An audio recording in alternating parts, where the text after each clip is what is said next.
Hi, John. Sonny in your head, you feel that... You can't Snapchat during a fucking Wi-Fi friends video. Is this the video? Ah! Stop it! This is going to Can be... we be this loud? Fuck it, dude. This is going to be my my final thoughts on season 1 of My Hero Academia, including my thoughts mostly on the last 2 episodes, because we finally watched the last 2 episodes of season 1. This show has not grabbed me yet, but it has a lot of interesting and fun points. I want to talk about the positives. I don't want to be negative. So I feel like when we watch it, I focus on the negative bits. Yeah. Every time we watch it, I'm like, Cap's not enjoying this. But I do point out the good bits as well. Yeah. For example, my favourite bit of these last 2 episodes... Cementos. What? Cementos. Oh. Is it I wasn't even going to talk about Cementos. You're not? We'll build up to Cementos. Right, let's build up. Actual non laughing at the show, like genuinely, like it was like a really good bit, was when All Might was like Fist of the North starring Nobu. Yeah. Noju. Yeah. Nobu. It was like really cool because like at first I was like, oh, this is just a generic like anime thing, but I liked the he's almost like extremely optimistic point of view where he's like, well, if you can take me at my 100%, I'll just have to do more than that. And here's that line where he's like, have you ever heard the line, go beyond? And we were laughing because it's like such a confusing thing to say to somebody you're about to kill. Yeah, for sure. I mean, he doesn't kill him, but like, it's like, I don't know. I like All Might's character. I really appreciate his I really like All Might's character too. He's got like, a limited optimism. Yeah, for sure. And it's, you know, with like other characters that are similar, like Superman or whatever, there's not really that kind of optimism, you know? It's grounded optimism usually.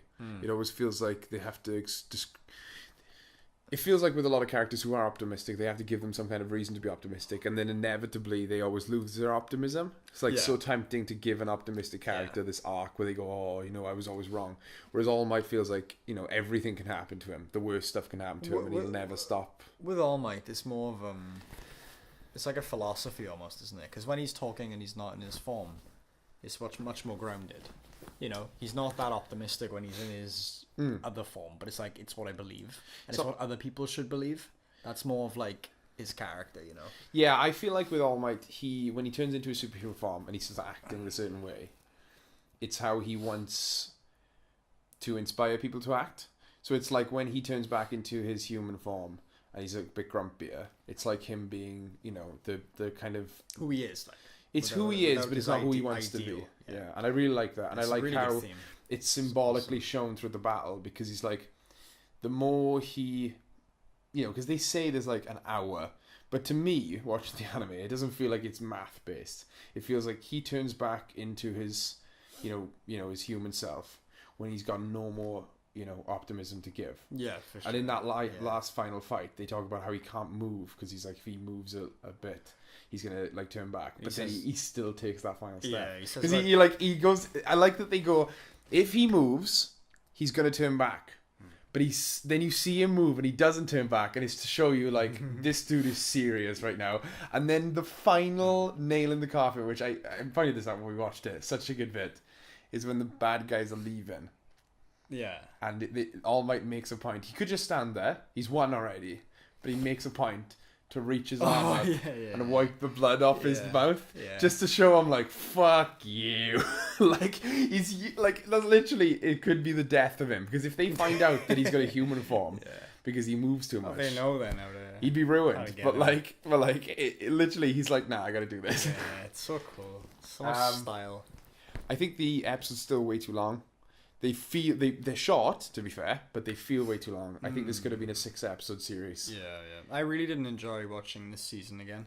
Yeah, very much. Like why I went through the first season, because I there's not enough in the first season to, as you said, you didn't have a bite, you didn't have a grip to the show. There were moments, but nothing concrete. It felt like there were lots of moments, but there was nothing such huge spaces. Our favourite boy. There were huge spaces of like what is going on, or like flashbacks are probably the worst. And again, it's not unique to this show. I'm not saying that this show invented the formula. No, there's a lot. This is following a very established formula. Yeah. I feel like of the shonen out there, this is probably one of the best I've seen in a good long while. Yeah, for sure. But I don't know if shonen. It's brought me back to like the shonen. No, the thing is, I think I can only.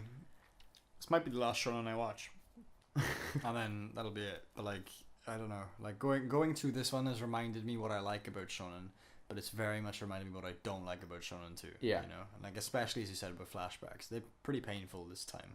They don't happen in manga, do they? They don't really flash back in manga. I don't remember in One Piece. I don't remember in this. Like, I read the manga for One Piece. I've never watched the show, but I only remember flashbacks in One Piece when they're new. When there's stuff you've never seen before. I don't remember any flashbacks in One Piece. Well, like, don't they go back to when Luffy was a kid at one point? But it's stuff you haven't seen. That's what I'm saying. The it's flashbacks new. are only new stuff. They're not retreading. Yeah. They don't redraw the art from like old shows. They don't keep showing like Shanks' arm missing every 5 minutes. No, and they do it in probably doing the show. Yeah, I think it's just the way they do shonen. Yeah, they TV. have to spread them out because of the. Shonen's weird. It's like different criteria for anything else. Yeah. As long as if you're part of Shonen Jump, I think the fucking deadlines are intense and you have to fill a certain amount of time, so they just chuck everything in. Animation Assets. The animation's reuse is the worst. Isn't Naruto really bad for that? Naruto's really bad for that, right? It gets really. I want to talk about more good stuff though before we get to my favorite part of the show, which is coming up. Heavy Empire Strikes Back editing. I love it, and when they use it and everything. For those who don't know what I'm talking about, when they show All Might and then it fades to, what is it, Midoriya? Midoriya, yeah. When it fades from All Might to Midoriya and back, like either on his face or they do it on his hand a lot. Like when he's about to punch, they do it in the opening as well. It's like that kind of. The reason I say Empire is because it's kind of the first thing I saw it in was Luke and Darth Vader, and I like how in that it's used to show the two sides of like two different sides of a coin, whereas in this it's used to see literally he is young All Might. Like they have very similar sensibilities. They both see the world in very similar ways, and it's just a matter of time. Yeah, it's it's a very typical master and pupil dynamic, isn't it? Yeah, I actually like it has the potential to become boring because there's no conflict between them. It's literally just admiration. They both have admiration for each other. But at this point, I'm really enjoying it. Yeah. I'm really enjoying the idea that they're not like, they're not bickering or anything. They literally just, they really, really appreciate and love each other in a way that, like, I think most, realistically, most student masters do. I wonder if the show will do that. Because I can't right imagine now they it will. hasn't, and I'm on season 3 right now. Yeah. I don't think it's the type of show to do that. I feel like they will bring in a different character to do that with. Yeah. They've already got a lot of resentment between the pupils and stuff. Oh, Bakugo and Midoriya have a very interesting dynamic. I did feel like that was going to go somewhere, but then it didn't. Like, they kind of wrapped that up in that episode where he's, like, walking out of the school. But we'll see for season 2. Overall, I just want to say, the show... And I'm going to get into... Don't worry, I haven't forgotten yet my favourite part of the show. The show by itself, it was good. It was a really good shonen. I just don't think it's the shonen to bring me back to shonen. And I'm gonna hopefully get to season 2 eventually, but I'm gonna take a break because I don't know. This show was quite long to watch, and the problem is every time I saw something really cool like that All Might bit, right, yeah, it would annoy me because it was like, why can't it be like that? More bits like not that, even just more, concise. just that. Yeah. Just if you cut out all the flashbacks, they would happen every 5 minutes. Those moments, but what happens is they only happen when it's an episode because of all the flashbacks and all the crazy stuff. Definitely. The best part of the show, though, comes right at the end. Last episode, there is a character. Can you flash up a picture of him? Yeah, there's a character called Cementos, who every single time he was on screen, he did something else to make me love him more, to the point where we were losing our fucking minds, dude. So he shows up in, like, I don't know, episode 3 or something, in, like, the dark, and it's like already like, what the hell is that shape? Then later he shows up and you see him and you're like, oh wow. And then you see his face and he's like making the biggest sad face of all time. So sad. We paused it and laughed at it about 10 minutes. What happened, Cementos? Then we carried on. And we found out his name was fucking Cementos.